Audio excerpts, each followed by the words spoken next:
கடவுளை நீங்கள் கோயிலில் மட்டும் இல்லை, கருணையிலையும் காணலாம்.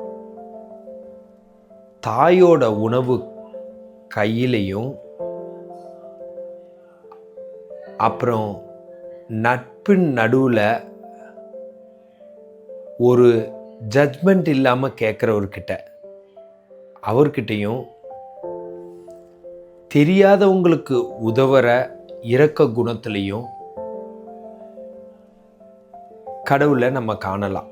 அன்பு எங்கே இருக்குதோ அங்கே தான் கடவுள் வாழ்கிறாரு. நீங்கள் அன்பு செலுத்தும் ஒவ்வொரு முறையும் உங்கள் இதயத்தில் கடவுளுக்கான வீடு கட்டப்படுகிறது. ஸோ நம்ம இதயத்தில் ஊற்றெடுக்கிற இயற்கையாக வர்ற அன்பு தான் கடவுள். அந்த அன்பு தான் கடவுள். Love is God. ஸோ அன்பை எக்காரணத்தை கொண்டும் நம்ம தடுக்கவோ இல்லை அதை தேவையில்லாத செயல்னு நினச்சிடக்கூடாது.